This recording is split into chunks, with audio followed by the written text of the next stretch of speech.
Performance management is the process of continuous feedback and communication between managers and their employees to ensure the achievement of the strategic objectives of the organization. Let's hear from the pros. Hi, my name is Alex Wong. I'm the co-founder and I'm in charge of the marketing department for InTune. So today we're going to talk about job description. So what is job description? Basically, it entails and it tells the employee what is expected of them and the area which they need to deliver on their job. So to give you an example, it's split between quantitative and qualitative.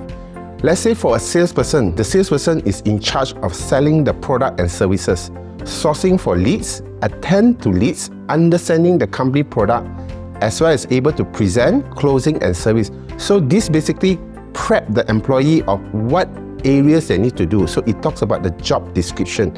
Also, it will also entail things of qualitative in nature. Example, they are expected to be friendly, they are expected to be result-oriented, outgoing, resourceful, and persistent.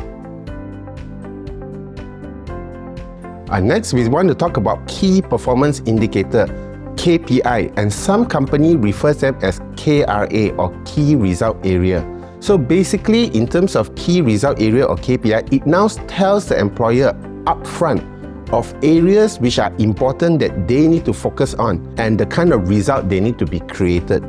A great KPI or KRA must have three indicators. Basically, it tells an employee what is the minimum level of deliverable.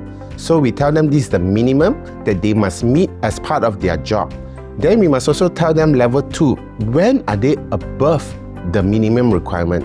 And a great KPI will tell them where they far exceed. So with these three bandwidth, it provides the employee their area of focus and what kind of result they need to deliver. An example in terms of a salesperson. So when we hire a salesperson, there will be an agreement in terms of minimum they must generate 20 leads, for example. Within the 20 leads, they must have 10 appointments, and as a result of that, they close 4 sales. So this will tell them minimum they must do. So in the event, let's say they don't have 20 leads or less than 4 sales, then we know they are falling below the minimum. This is where company or employer can jump in and provide performance improvement plan or coaching to support them to be able to deliver their job. So, given that the minimum is 4, we must also be able to tell the employee, okay, if you can deliver 5 to 6, you are above expectation. That means that is where you're rewarding them based on something that they're going above and beyond.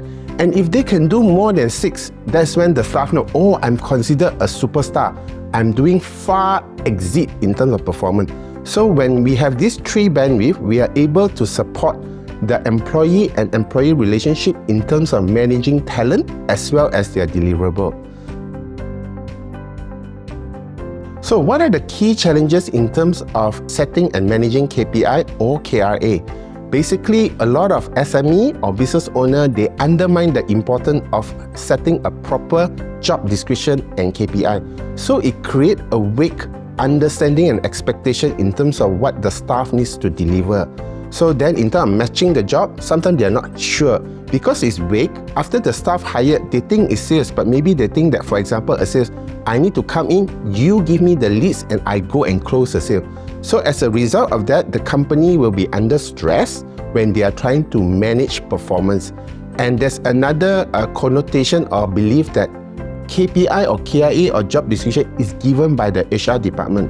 While it is partly true, a lot of JD or job description or KPI is actually prepared, customized to the organization. Example, selling a phone company will be very different from a law firm company when they do sales. So as a result of this mismatch, there's always unnecessary expectation gap. That's where you see a company spend a lot of time managing, aligning, and arguing about what I should deliver, what you should give me, and the staff don't really know where they stand. They don't know where's the minimum, they don't know when they are above, and they don't know when they exceed. And the worst is they don't even know they are below the minimum. So this is also lead to a lot of company when they reward, come to performance evaluation or year-end bonus, they don't really have a basis to say, are you a superstar? Are you above average, or do you meet performance? So when they give bonus or reward, they use feeling. So when they feel right, maybe certain staff they like better, they pay more, whereas they are actually not really performing. So as a result, there is staff vaccination and a lot of all these other problems will arise. So these are some of the challenges when job description, KPI or KRA is not properly set up. As a result, the talent management, right, takes a lot of time and a lot of pain. Okay, in terms of staff orientation, why is it so important? If there's a new staff joining your company, you want to be able to give them an opportunity to have an overall information of the company and its people, and for them to know who are the people, what are the process, and what are the workflows of the company.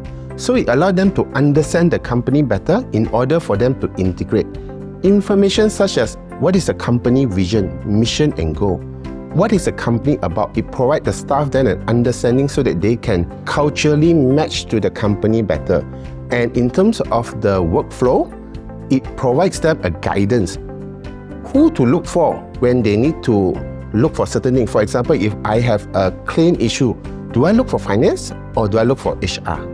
If I have a performance issue, do I look for my manager or do I look for HR? So when the employee handbook provides that kind of framework as part of the orientation, staff then know formally where to go, and it also provides them boundaries and limits. For example, when a staff join in, they don't know whether they can claim or they cannot claim. And if they can claim, how much they claim.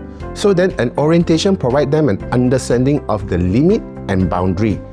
And in terms of where to look, who to look if they are not sure. So this orientation basically provides them like joining the company, right, in a way that works for them. They are not lost, they don't go blur. The faster they are orientated, the faster they can be part of the team in terms of creating the result that the company is looking for. Exit interview is part of an offboarding process that a company must also do when a staff leaves. So when they do this, it provides them an opportunity to look at where's the gap. Did the staff leave because of the staff issue, or did the staff leave because of the company issue? So it provides a space for the leaving staff. If they have any grievances, complaints, or things that they are unhappy about, they have a space to talk to someone. So for example, if the sales staff have an issue with the sales manager, they probably may not be open enough to tell the sales manager the reasons of them leaving. But having another party, such as HR department, to be able to do this exit interview, provide them the space to voice out their feeling, their grudges, and this will also reduce the kind of cases where they go to labor court to complain or they go out there and talk about the company. This is part of the talent management within the company and also when they exit. So it provides a space for both parties to leave each other better off.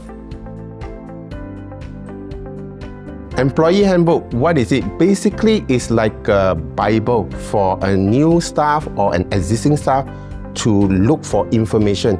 It provides a company a documented guidebook for staff to look for. Usually, a great handbook will start with who is the company, what is the vision, mission, and goals, and it will also provide a framework of the processes in the company. The org chart usually will be in there, so they know this company have how many departments, who to look for, and how do they work together as a framework.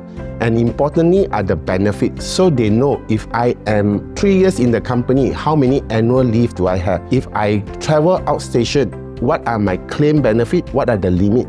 If I were to fly overseas, am I entitled to an economy class, a business class, or the kind of hotel that they stay? So employee handbook basically provide them like a guidebook. Just like when you buy a phone, you have a guidebook of the phone. Employee handbook provide the employee a guidebook. And the good news is with an employee handbook, you can actually revise it from time to time. When time changes, economic changes, or business environment changes. Let's talk in terms of during MCO. Some company do adjustment in terms of the benefit. You can actually update the handbook, and the handbook is then given across to all employees again. So given this, the employee don't need to always go and ask, hey, manager, what is my entitlement? Or they run to HR to, hey, what can I do? What are my limits? So it provides them a space for them to be able to play in the company and work with each other. They know where are their boundaries, what they can do and what they can't do.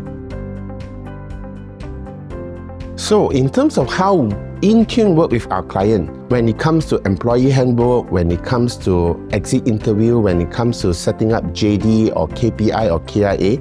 We actually sit down with you as our client to set up the parameter so that the client are then clear. Oh, salespeople, this is what the minimum they should do. This is when they are performing, this is when they are not performing. This is how they function. If they need this, they go to this department. If they need that, they go to that department. And the most important element often missed out by SME or business owners, they don't set it like an agreement. So when the staff come in, where we work with, they get a JD, they also get to look at their KPI.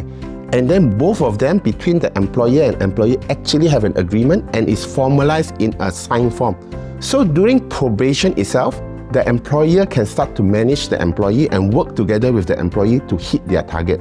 With engaging us, we also put in processes where we not only manage the staff during probation, we also manage them as part of half-yearly annual review by doing result check as well as to do adjustment. So in a case where there is MCO, for example, maybe the sales cannot be so high. How do we then readjust? We can then have a discussion about revising the job description. Maybe now online sales become more important. Revising the sales target because the traditional, the usual day-to-day is now different. So this is how InTune work together with our client in managing their talent management as a whole. If you have any questions on the performance management, feel free to contact us. We are more pleased to help you.